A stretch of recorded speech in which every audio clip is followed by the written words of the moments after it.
வணக்கம், இது world cup with Vasanth TV. Once more India.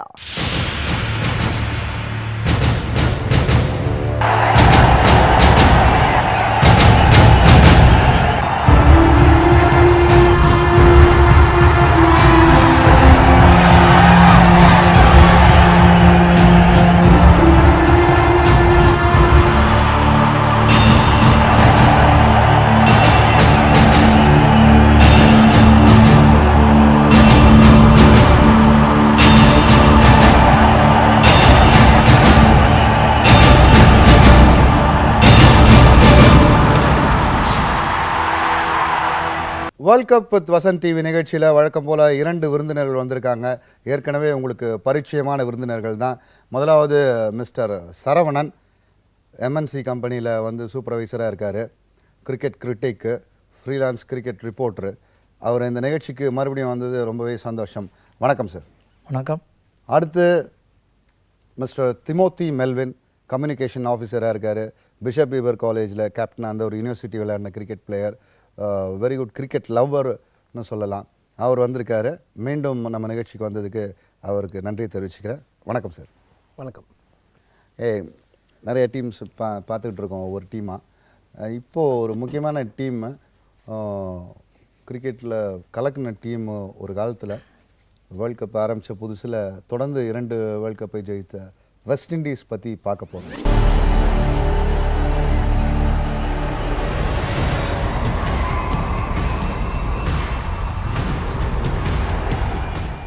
West Indies பற்றி பேசுகிறதுக்கு முன்னால் அவங்க ஸ்குவாட் பார்த்துடலாமா? கண்டிப்பாக. Jason Holder the captain,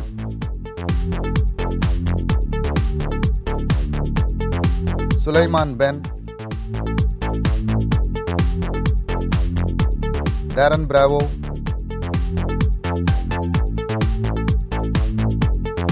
Jonathan Carter,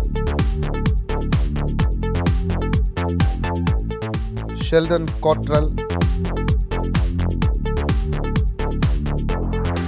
Chris Gayle, and Dinesh Ramdin, wicketkeeper, Kemar Roach, Andre Russell,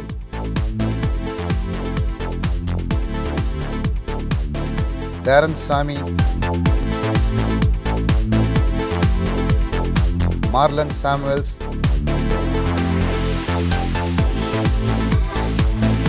Lendl Simmons,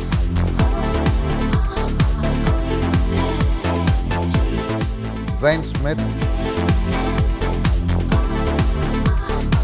Jerome Taylor, and Nikita Miller. Timothy sir, உங்கள்கிட்ட தான் கேட்கணும்னு நினைக்கிறேன். இந்த 15 பேர் ஸ்குவாடுக்குள்ளே போகிறதுக்கு முன்னால் இந்த வெஸ்ட் இண்டீஸோட செலெக்ஷன் கமிட்டியில் அவங்களோட போர்டில் இருக்க குழப்பங்கள் வந்து எந்த அளவுக்கு இந்த டீமை பாதிக்கும்னு நினைக்கிறீங்க? ரொம்பவேங்க.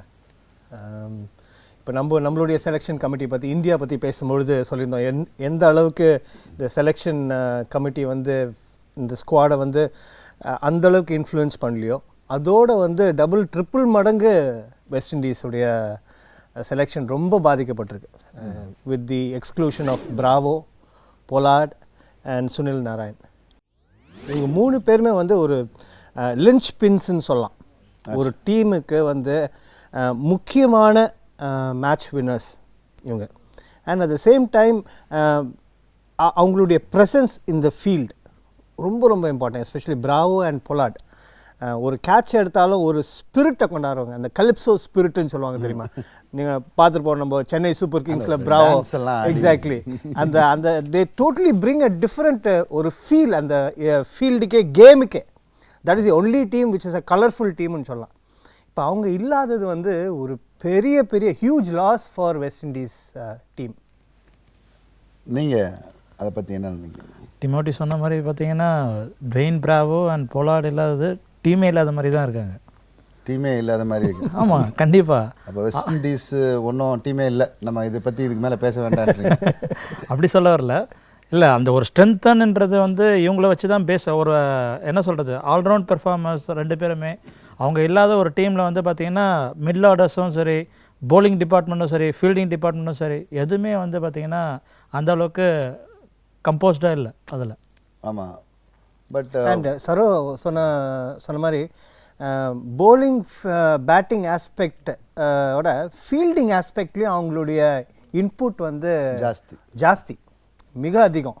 பொலாட்டா நம்ம ஐபிஎல்லில் பார்த்துருப்போம், ஸ்டன்னிங் கேச்சஸ் எல்லாமே அவ்வளோ அருமையாக இருக்கும். அண்ட் பிராவோ வந்து கேச்சஸ்லாம் வந்து ரொம்ப சிம்பிளாக இருக்கும், கஷ்டமானது இருக்கும். he makes it look so very simple. இல்லை எந்த கட்டத்துலையும் பிராவோ போன்ற ஆட்கள் வந்து மேட்சை சேஞ்ச் பண்ணுவாங்க வித் பால். அப்சல்யூட்லி, கண்டிப்பாக அது மிகப்பெரிய விஷயம். Karan both போலார்டும் with ball and bat. அதான் ரெண்டுத்துலையுமே 2 பேருமே சொல்லலாம். சுனில் நரேன் பற்றி நம்ம சொன்னீங்க, பட் அவரே வாலண்டியராக நான் இந்த வேர்ல்ட் கப் விளையாட மாட்டேன்னு சொல்லிட்டேன். ஸோ அவரை விட்டுருவோம். டீமுக்குள்ளே போய் நம்ம batting strength, bowling strength, all-rounders எப்படி இருக்காங்கன்னு பார்க்குறதுக்கு முன்னால் டிமோத்தி சார் த கேப்டன் என்ன செலெக்ஷன் அது எனக்கு புரியல, அது கொஞ்சம் விளக்கமாக சொல்லுங்கள். அதாவது நம்ம சொல்லுவோம் தெரியுமா, குழந்தை பையன் அப்படின்ட்டு. லிட்ரலி ஜேசன் ஹோல்டர் வந்து ஒரு குழந்தை தான். இந்த and that to this is a very big platform. World கப்ன்றது ஒரு பெரிய பிளாட்ஃபார்ம். அந்த மாதிரி ஒரு பெரிய ஒரு சிச்சுவேஷனில் போய் ஜேசன் ஹோல்டரை போட்டது வந்து அதுவே இந்த செலெக்ஷன் கமிட்டி உடைய வீக்னஸை பற்றி க்ளீனாக ப்ரூவ் பண்ணுது. எப்படி ஜேசன் ஹோல்டர் அதுவும் வந்து ஜேசன் ஹோல்டர் இப்போது ஒரு வேர்ல்ட் கப் முடிஞ்சு அடுத்த வேர்ல்ட் கப்புக்கு தயாராகிற நிலையில் இருந்தால் கூட பரவாயில்ல, இந்த நேரத்தில் வேர்ல்ட் கப் போகிற நேரத்தில் ஜேசன் ஹோல்டருங்கிறது எப்படி டீம் மெம்பர்ஸ் கோஆப்ரேட் பண்ணுவாங்க அவங்க கூட? இல்லை அதுவும் பார்த்தீங்கன்னா வெஸ்ட் இண்டீஸில் பார்த்தீங்கன்னா கிறிஸ் கெயில் அவருடைய வே ஆஃப் ஸ்டைலே வந்து சம்திங் டிஃப்ரெண்ட். மார்லன் சாமுவல்ஸ் அவர் எடுத்துக்கிட்டிங்கன்னா அவருடைய வே ஆஃப் ஸ்டைலே சம்திங் எல்லாமே வந்து கொஞ்சம் அப்படியே திமிர் பிடிச்ச மாதிரி தான் இருப்பாங்க அவங்களெல்லாம் பார்க்குறதுக்கு. அது மாதிரி ஒரு ஆளை வந்து லீட் பண்ணுறதுக்கு ஒரு புதுசாக வந்த ஒரு ஹோல்டரை வந்து வார்த்தை கரெக்டாக குழந்தை பையன் அவர் வந்து இப்போ சாமி பார்த்தீங்கன்னா சாமி வந்து ரொம்ப நாளாக லீட் பண்ணிட்டு இருந்தார். இப்போ அவர் பார்த்தீங்கன்னா இது பண்ணிவிட்டு இவருக்கு கொடுத்துருக்காங்க. ஸோ அது மாதிரி நிறைய விஷயங்கள் அங்கே வந்து மாற்றத்தை உண்டு பண்ணியிருக்கிறது. அது செலெக்ஷன் கமிட்டியில் எதை பேஸ் பண்ணி அவங்க செலக்ட் பண்ணாங்க அப்படின்றதே வந்து ரொம்ப யோசிக்க வேண்டிய விஷயம்.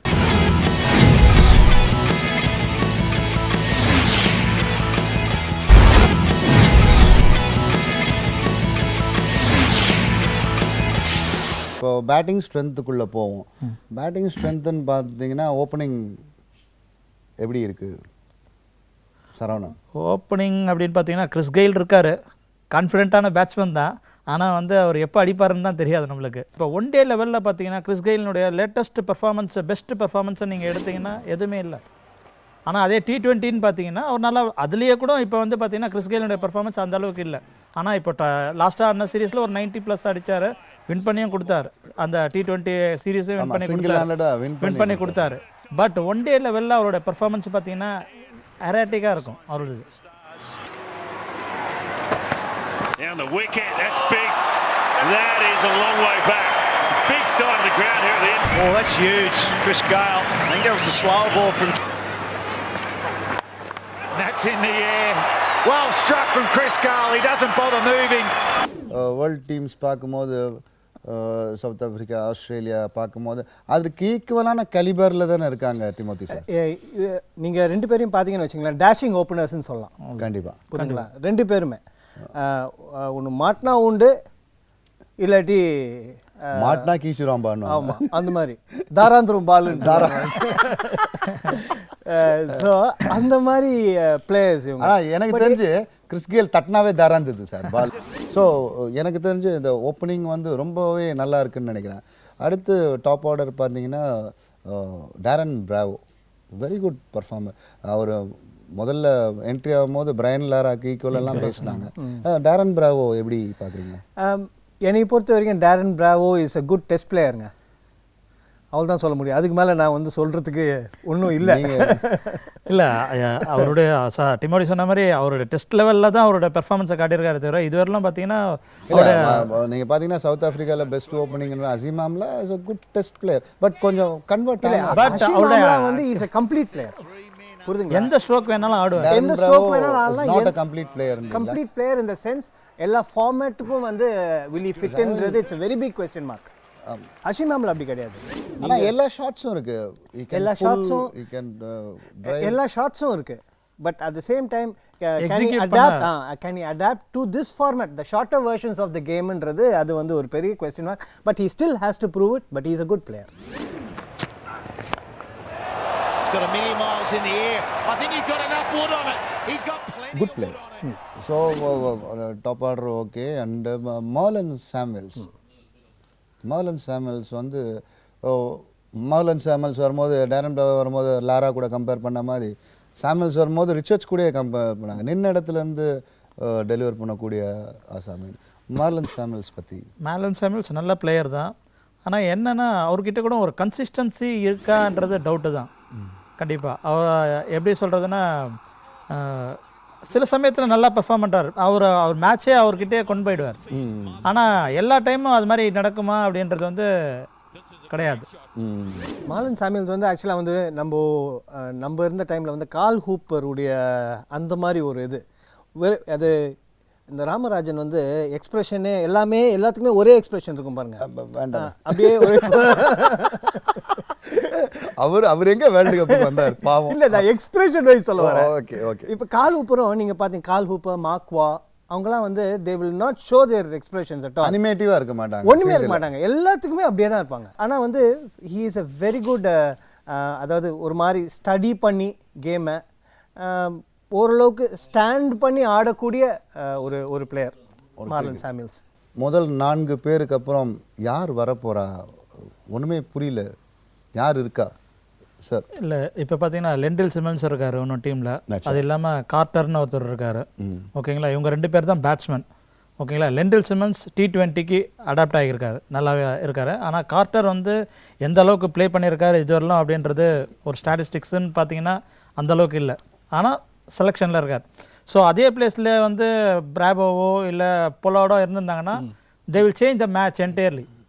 அந்த பொசிஷன் வந்து இப்போ வந்து அவங்ககிட்ட அந்த டிம்மி சொன்ன மாதிரி மார்லன் சாமுவல்ஸ்க்கு அப்புறம் மேட்ச் சேஞ்ச் பண்ணுற அளவுக்கு யாராவது இருக்காங்களா அப்படின்னு சொன்னால் மேட்ச் சேஞ்ச்ன்ற அளவுக்கு போகவே வேணாங்க. There's a big void there. ஆமாம், ஒரு பெரிய குழியே இருக்குது அந்த இடத்துல. அந்த கேப்பை வந்து இவங்க 2 பேர் இல்லாமல் வந்து ஓகே டேரன் சாமி ஓரளவுக்கு வருவாருன்னு வச்சுங்க. டேரன் சாமி தேர்ட் டவுனுன்ற இடம் வந்து மிக முக்கியமான ஒரு இடம்.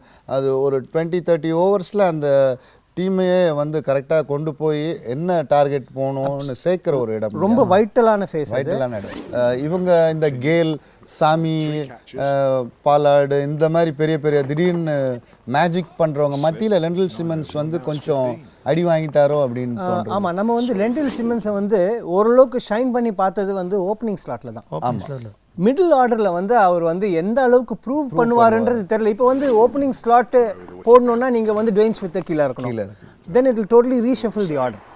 ஸோ அதனால ஆனால் அதுவும் நல்ல சாய்ஸ் தான் இல்லையா? வித் கேல், லெண்டில் சிமன்ஸ் கொஞ்சம் மெதுவானா கூட Gayle can there's a possibility. அதுவும் பட் ஆனால் டுவேன் ஸ்மித் வந்து மிடில் வந்து இந்த மாதிரி அக்ரெசிவாக விளையாட முடியாது, கண்டிப்பாக ஆட மாட்டார். Very good. இதுக்கப்புறமா நம்ம 5 பேர் கழித்து போனோம்னா டேரன் சாமி அமேசிங் இன்னிங்ஸ்லாம் பார்த்துருக்கோம். நம்ம சாமி பற்றி இல்லை, சாமி வந்து அமேசிங் இன்னிங்ஸும் இல்லாமல் சம்டைம்ஸ் இங்கே மோஸ்ட் ஆஃப் தி டைம்ஸ் பார்த்தோன்னா அவருடைய பவுலிங் ஸ்பெல்ஸ் பார்த்தீங்கன்னா குயிக்காக வந்து ஷார்ட் பீரியடில் அழகாக போட்டு ஒரு 2 விக்கெட்டு அது மாதிரி எடுத்துகிட்டு போயிடுவார். அதுவும் ரன் ரேட்டும் பார்த்தீங்கன்னா அந்த மாதிரி ரன் ரேட்டும் பார்த்தீங்கன்னா லெவலில் இல்லாட்டி கூட ஓரளவுக்கு ஆமாம் ரன் ரேட்டும் கண்டெயின் பண்ணி அழகாக கொடுத்துட்டு போயிடுவார். சம்டைம்ஸ் ரேர் டைம்ஸில் தான் வந்து அவருடைய பவுலிங்கில் பார்த்தீங்கன்னா ஹிட் பண்ணிடுறாங்க. அது சிச்சுவேஷன் அந்த டே அது ப்ரோக்ரஸ் ஆகிறதுல தான். டேரன் சாமி நம்ம பேட்டிங் டிபார்ட்மெண்ட்டில் பேச வேண்டாம், அவர் ஆல்ரவுண்டர் டிபார்ட்மெண்ட்டுக்கு கொண்டு வந்துட்டோம். அண்ட் அதர் அமேசிங் ஆல்ரவுண்டர் ஒருத்தர் இருக்கார், ஆண்ட்ரே ரசில். ஆண்ட்ரே ரசல் பற்றி ஆண்ட்ரூ ரசலை பற்றி சொல்லவே தேவையில்லை. அவர் வந்து இப்போ bowling வேறு நல்லா இம்ப்ரூவ் பண்ணியிருக்காரு. ரீசெண்ட் டேஸில் நல்லா போட ஆரம்பிச்சிட்டாரு. ஈவன் ஃபர்ஸ்ட்லாம் பார்த்தீங்கன்னா வெஸ்ட் இண்டீஸில் வந்து அவருக்கு bowling அந்த அளவுக்கு கொடுக்க மாட்டாங்க. ஆனால் இப்போ கன்சிஸ்டண்ட்டாக அவர் கொடுக்க ஆரம்பிச்சிருக்காங்க. அவருக்கு அந்த ஃபெய்த் அவருக்கு வர ஆரம்பிச்ச உடனே அவர் விக்கெட்டும் எடுக்க ஆரம்பிச்சிட்டார். இப்போ வந்து இந்த ஆல்ரவுண்டர் இந்த கான்செப்டில் வரும்போது முந்தியெல்லாம் நம்ம வந்து use to talk only about batting and bowling. இப்போ ஃபீல்டிங்ன்ற கான்செப்டும் உள்ள வருது ஆல்ரவுண்டர்னு. ஸோ அதுவும் வந்து இப்போ எஸ்பெஷலி த ஷார்ட்டர் ஃபார்மேட் கேமில் வந்து fielding is very very vital for any player whose playing in the 11s.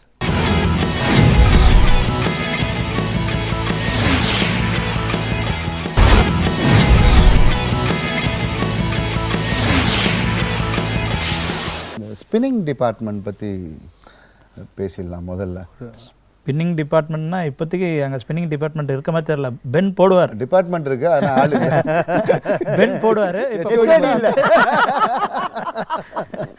ஓகேங்களா, ஸ்பின் போடுவார் அவர். ஸோ அதனால் அவருக்கு பென் ஸ்பின் பற்றி நிறைய கான்ட்ரவர்சிஸ் உண்டு. சுலைமான் பென் வந்து ஏதாவது ஒரு தாக்கத்தை ஏற்படுத்த முடியும்னு நினைக்கிறீங்களா? இப்போ வந்து நான் இவரை வந்து மாலன் சாமியல்ஸை ஹூப்பர் கம்பேர் பண்ணேன் இல்லையா, அதே மாதிரி சுலைமான் பென் வந்து ரோஜர் ஹார்பர்ன்னு இருப்பார். ரெண்டுமே வந்து சிமிலர் இதுதான், height, right arm left arm ஆக்சுவலாக. ஆமாம், அவரே வந்து ஸ்டைலும் அதே மாதிரி தான் இருக்கும். அவர் ஆஃப் ரைட்ல வந்து கொஞ்சம் அப்படி இது பண்ணி போடுவார், இவர் லெஃப்ட்ல வந்து 7 அடி, அவர் 2 அடி எகிருவார். அதுக்கு மேலே கை போய் அங்கேருந்து ஒரு 10 அடியிலேருந்து வரும் பந்து இல்லையா. அவருக்கு வந்து டெஃபினட்டாக வந்து இட் வில் பிளே ஒரு நல்ல ஒரு ரோல் ப்ளே பண்ணணும்னு நினைக்கிறேன். ஏன்னா இட்ஸ் பவுன்சி ட்ராக்ஸு. கொஞ்சம் டேர்ன் இருந்துச்சுன்னு வச்சுங்க விக்கெட்டில், then he can play vital role. But will he play அப்படின்றது ஒரு பெரிய கேள்விக்குறி. அண்ட் இப்போது நம்ம சுனில் நாராயண் வந்து அவர் இருந்திருந்தார்னு வச்சுக்கலாம், ஒரு ஸ்டார் ஸ்பின்னர் இந்த வேர்ல்ட் கப்பில் இருப்பாங்கன்ற ஒரு இது இருக்கும். இப்போ வந்து ஒரு ஸ்டார் ஸ்பின்னர்னு யாருமே ஒன்றும் சொல்ல முடியாது. இப்போ லாஸ்ட் டைம் வந்து முரளிதரன் இருந்தார், அதுக்கு முன்னாடி வந்து கும்ப்ளே எல்லாமே பெரிய ஆளுங்க. ஒரு ஸ்பின்னர்னால் ஒரு ஸ்டார். ஒரு இப்போ இருக்கிறதுல வந்து சுனில் நாராயண் தான். அவர் இல்லாமல் இவங்க வந்து எந்த அளவுக்கு ஷைன் பண்ணுவாங்க, எந்த அளவுக்கு மற்றவங்க டீமை வந்து ஒரு பிரேக் த்ரூ கொடுப்பாங்கன்றது சொல்லிக்க முடியாத ஒரு ஏதாவது ஒரு கிராக்ஸ் இருந்தால் விக்கெட் சப்போர்ட் பண்ணால் சுலைமான் பென் அந்த இடத்துக்கு ஹைட் ஃபேக்டர் பவுன்ஸ் ஆஸ்திரேலியாவில் பார்த்தீங்கன்னா சிட்னி மட்டும் தான் வேணா ஸ்பின்னுக்கு கொஞ்சம் அசிஸ்ட் பண்ணுற மாதிரி இருக்குமே தவிர மற்றபடி எந்த பிச்சர்ஸும் வந்து ஸ்பின்னுக்கு அசிஸ்ட் பண்ணாதுன்னு நினைக்கிறேன். Pace department Jerome Taylor compare பண்ணுறப்போ பார்த்தீங்கன்னா கொஞ்சம் எராட்டிக்காக போடுவார் சம்டைம்ஸு. நான் விக்கெட் டேக்கிங் போலர். இனிஷியலாக அவருக்கு விக்கெட் விழுந்தால் நல்லா போடுறார். இல்லை அப்படின்னு சொன்னீங்கன்னா அவருடைய இது bowling ஆஃப்டர் ஃபினிஷிங் 10 overs பார்த்தீங்கன்னா மோர் தென் 6 தான் இருக்கும் அவருது. எல்லாருமே அப்படி தானே, முதல்ல விக்கெட் விழுந்தால் நல்லா போடுவோம். இல்லை ஒரு சிலர்லாம் பார்த்தீங்கன்னா முதல்ல விக்கெட்டு விழனாலும் ஒரு 4.55 அந்த ரேஞ்சில் இருக்காங்க. bowling டிபார்ட்மெண்ட்டும் எனக்கு தெரிஞ்சு ஜெரம் டெய்லர், கீமார் ரோச் டெய்லரோட கம்பேர் பண்ணுறப்ப ரோச் வந்து பார்த்தீங்கன்னா நல்லா பெஸ்ட் பெர்ஃபார்மர்னு சொல்லலாம். இஸ் விக்கெட் டேக்கிங் போலர், நல்லா போட்டுருக்காரு. அண்ட் கார்ட்டர் கவுட்ரெல் 2 பேரும் சும்மா ஒரு டபிள்யூ போட்டு. பட் எனக்கு தெரிஞ்சு திமோத்தி சார், இது பேப்பரில் பார்க்கும்போது ஓகே, இந்த சைடு வந்து செமிஃபைனல்ஸ் வர்றதுக்கான வாய்ப்புகள், இல்லை குவார்ட்டர் ஃபைனல்ஸ் ரீச் ஆகிட்டா அந்த டேயில் அவங்க பர்ஃபார்மன்ஸ்னால் செமிஃபைனல்ஸ்க்கான வர ஒரு வாய்ப்புள்ள கண்ட்ரியாக தான் தெரியுது. நீங்கள் உங்கள் கருத்துக்களை பதிவு பண்ணுறதுக்கு முன்னால் நம்ம விஐபி தாட்ஸை கேட்டுருவோம். Okay, Sumanth Raman sir.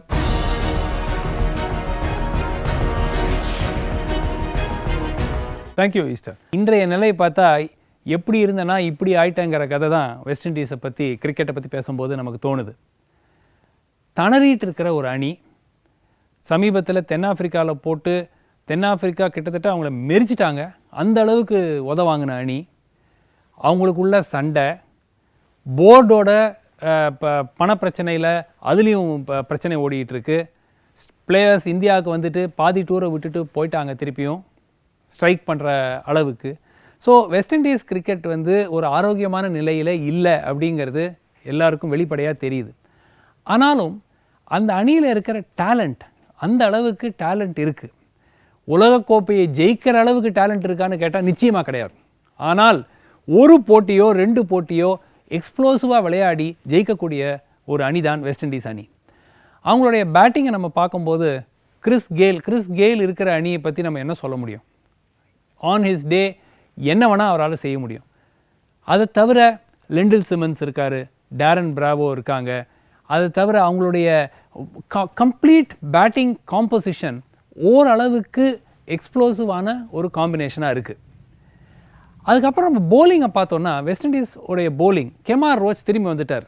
Of course அவர் எவ்வளோ ஃபிட்டாக ஃபுல் டோர்னமெண்ட் அவரால் விளையாட முடியுமா அப்படிங்கிறது இன்னும் சந்தேகத்தில் தான் இருக்குது.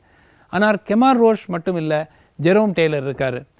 அவங்களுடைய ஃபாஸ்ட் போலிங் அட்டாக் டேரன் சாமி இருக்கார். டேரன் சாமி அஃப்கோர்ஸ் ஒரு ஆல்ரவுண்டர் அப்படின்னு கூட நம்ம சொல்லலாம். நம்ம ஐபிஎல்லில் எவ்வளோ நாளாக பார்த்துட்ருக்கோம். மேற்கிந்திய தீவுக்கு இன்னொரு பெரிய பிரச்சனை என்னென்னா புது கேப்டன் ஜேசன் ஹோல்டரை பற்றி நிறைய பேருக்கு விளையாட்டு வீரராகவே நிறையா தெரியாது. அவர் எப்படி கேப்டன் பண்ண போகிறாருங்கிறது இன்னும் கம்மியாக எல்லாருக்கும் தெரியுது. இது வந்து உங்கள் கெஸ்ட் தான். அது எப்படி பண்ண போகிறாரு பொறுத்திருந்து பார்க்க வேண்டும். அதே மாதிரி போலிங்கில் அவங்களுக்கு ஒரு மிகப்பெரிய இடினே சொல்லலாம் சுனில் நரைன் இந்த உலகக்கோப்பையில் விளையாடாது. இது வந்து மேற்கிந்திய தீவுகளுக்கு ஒரு மிகப்பெரிய பின்னடைவு.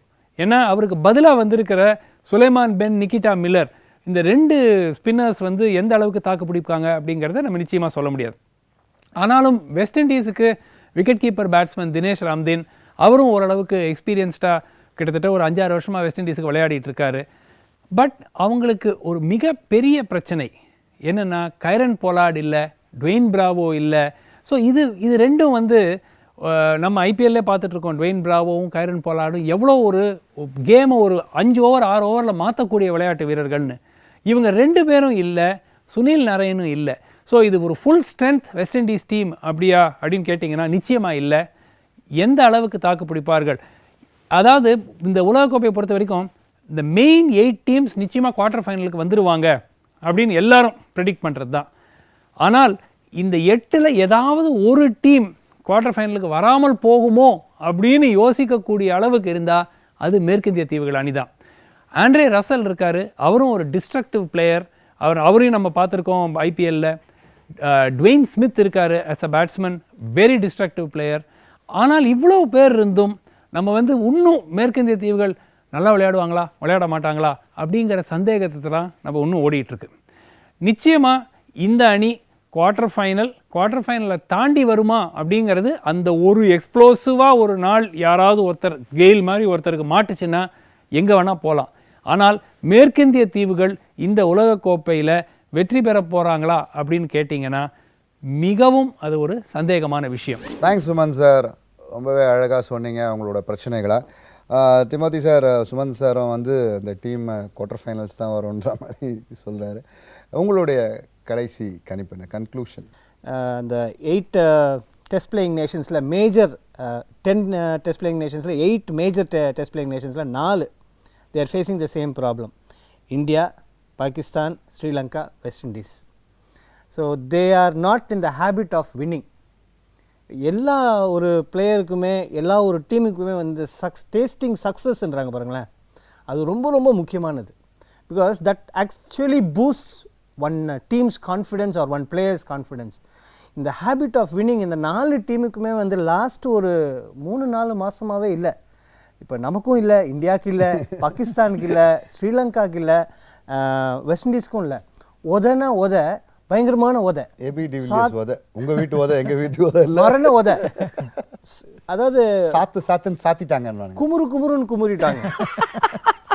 ஸோ அந்த மாதிரி ஒரு பயங்கரமான டிஃபீட். டோட்டல் அவங்களுடைய கான்ஃபிடன்ஸ் வந்து எந்த அளவுக்கு இவங்க கெயின் பண்ணி வருவாங்க இருப்பாங்கன்றீங்க. அப்சல்யூட்லி எந்த அளவுக்கு how can they recharge themselves and then come up and play as a team, அதுதான் ரொம்ப முக்கியம். தனியாக கேல் மட்டும் ஒரு செஞ்சுரி அடிக்கிறதோ, டுவேன் ஸ்மித் விளையாடுறதோ, சாமி விளையாடுறதோ, ரசில் விளையாடுறதோ இல்லாமல் அஸ் அ டீமாக விளையாடினா they can make a mark அப்படின்றது. At least. Thank you Timothy sir. Saravanan, உங்களுடைய கருத்து? இல்லை, இப்போ பார்த்தீங்கன்னா வெஸ்ட் இண்டீஸ் பார்த்தீங்கன்னா ஒரு காலத்தில் ஜாம்பவான்னு சொல்லியிருந்தாங்க. இனிஷியல் ஸ்டேஜில் 2 வேர்ல்டு கப் அடித்தாங்க, அதுக்கப்புறம் 3வது வேர்ல்டு கப் நம்மகிட்ட தோற்றாங்க. அந்த ஜாம்பவான்கள் வந்து இந்த தடவை பெர்ஃபார்ம் பண்ணுவாங்களான்னா டீம் செலெக்ஷன் தான். டீம் செலெக்ஷன் அவங்க வந்து எய்தர் பிராவோவும் பொலாடியும் சுனில் நரேனும் இன்கேஸ் இருந்திருந்தாருன்னா அவங்களுடைய டீமுடைய ஸ்ட்ரென்த்தே வந்து சம்திங் டிஃப்ரெண்ட்டாக இருக்கும். வேர்ல்ட் கப் கண்டெண்டராக கூட வந்திருக்கலாம். அந்த அளவுக்கு ஒரு நல்ல டீம் ஸ்ட்ரென்த் இருந்திருக்கும். சம் இன்டர் பாலிட்டிக்ஸாக என்னவோ தெரியல, செலெக்ஷன் அது மாதிரி போயிடுச்சு. ஸோ இப்போ பார்த்தீங்கன்னா நம்ம குரூப்லேயே இந்த குரூப்லேயே பார்த்தீங்கன்னா அயர்லாந்து வேறு இருக்கான். அயர்லாந்து வந்து ஒரு சம்திங் என்ன சொல்கிறது, ஒன் ஆஃப் தி டே வந்து ஒரு டாப் டீமை யாரையாவது தூக்கிட்டாலும் தூக்கிடுவான். அது மாதிரி வந்து பார்த்தீங்கன்னா இப்போ வெஸ்ட் இண்டீஸ் கூட அவன் ப்ளே பண்ணுறப்போ அவனுடைய டேவாக இருந்ததுன்னா there is a possibility west Indies வெளியில் வரது, குவார்ட்டர் ஃபைனல்ஸ்க்கு முன்னே வெளியில் வரது கூட நிறைய பாசிபிலிட்டிஸ் இருக்குது. சரவணன் ரொம்ப சிவியராக இருக்கார் வெஸ்ட் இண்டீஸ் மேலே. ரொம்ப நன்றி உங்கள் 2 பேரோட கன்க்ளூஷனுக்கு. இன்றைய நிகழ்ச்சியில் திமோத்தி சாரும் சரி, சரவணன் சாரும் சரி, வெஸ்ட் இண்டீஸோட நிறை குறைகளை ரொம்பவே அழகாக எடுத்து சொன்னாங்க. நம்ம நிகழ்ச்சியில் வந்து கலந்துக்கிட்டதுக்கு 2 பேருக்குமே நன்றி தெரிவிச்சுக்கிறேன். மீண்டும் இதே போன்று ஒரு சுவாரஸ்யமான நிகழ்ச்சியில் உங்களை சந்திக்கிறேன். அதுவரை உங்களிடமிருந்து விடைபெறுவது ஈஸ்டர்.